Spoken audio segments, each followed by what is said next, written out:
سلام. اوس هم د 11 بجو خبرونه. د فراه اناردره ولسوالۍ بیرته د افغان ځواکونو له لوري ونیول شوه.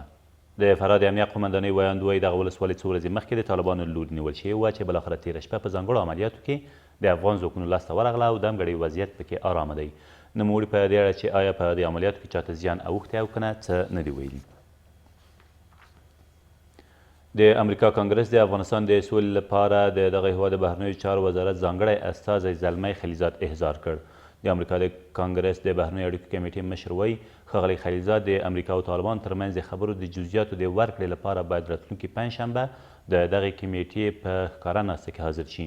نوموړي وروسته له هغې د زلمي خلیزاد احضار پاڼه لاسلیک کړه چې تر دې مخکې د بهرنیو چارو وزارت د ښاغلي خلیزاد د لیږلو په اړه غوښتنو ته په نه سترګه وکتل. د امریکا کانګرس تر دې مخکې ویلي و چې د افغانستان او امریکا خلک حق لري څو د امریکا او طالبانو ترمنځ د شوې هوکړې پر جزئیاتو پوه شي. څارګر ملي ادارې په کابل ښار کې د داعشانو تر ټولو خطرناکې 3 کسیزې ډلې له نیولو خبر ورکړ.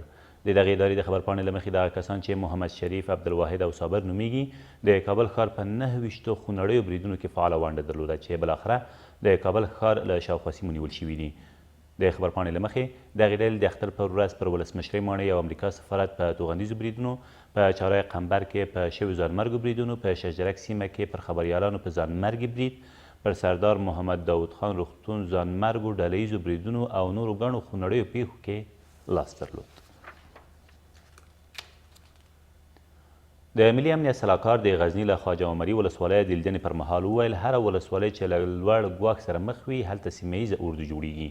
حمدالله محب تېره ورځ په یاده ولسوالۍ کې په یوې امنیتي ناسته کې د ځواکونو تجهیز او تمویل او همداراز یادې ولسوالۍ د ودانۍ بیرته جوړولو لپاره اړوندو مسؤلینو ته هم لارښوونه وکړه.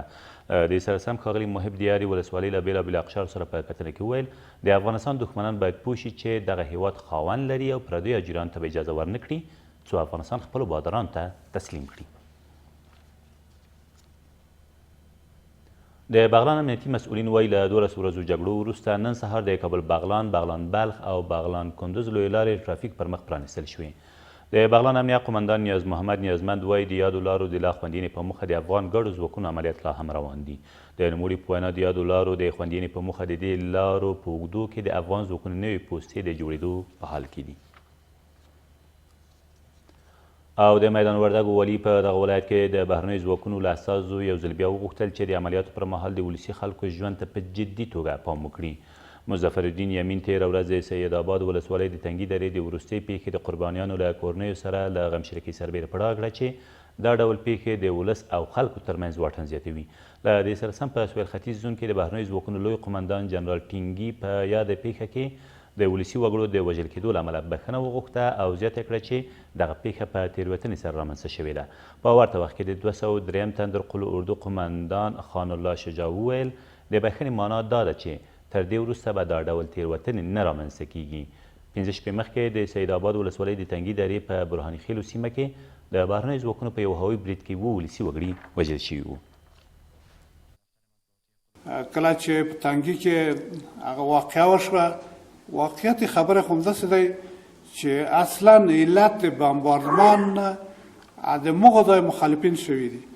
موږ په وار غوښتنه ترې کړې ده، ولسونو نه غوښتنه کړې، د دوی نه غوښتنه کړې چې تاسو د خلکو د کور نه سنګر مه جوړوئ او د خلکو د کورونو نه مه جنګېږئ. 2 ساعته مخکې 2 قمندانان ویشتل کېږي د بې پیلوټه په واسطه باندې او متاسفانه د موږ کورنۍ پس 2 ساعتونه د بینه ځي چې علت همدغه اوله مرحله وه. زموږ هدف په عملیاتو کې ملکي کسان نه دي او نه هم موږ د ملکي وګړو په وژل کېدو خوښ یو. موږ هڅه کوو په هغو ځایونو کې چې یو ملکي وګړي ته پکې زیان رسیږي د عملیاتو پلان لغوه کړو. دغه پیښه په تېروتنې سره رامنځته شوې ده. ولې ځنه داسې قصې دي چې هغه د مو د صلاحیت نه وتلي دي، بل ځای نه پلانېږي او بل څوک اجرا کوي. هغوی ته به مونږ دا وایو چې ورور هغوی باید دقت نه کارو. او د ما او د جنرال ټینګ موضوعګیري ډېره سخته ده په دې کې. مونږ مخامخ وزیر صاحب دفاع ته ویلي، مخامخ وزیر صاحب داخله ته ویلي، رئیس امنیت ته مو ویلي، جنرال سکاټ میلر ته مو ویلي چې وروره دا زیاتې د حوصلې وړ نه دی.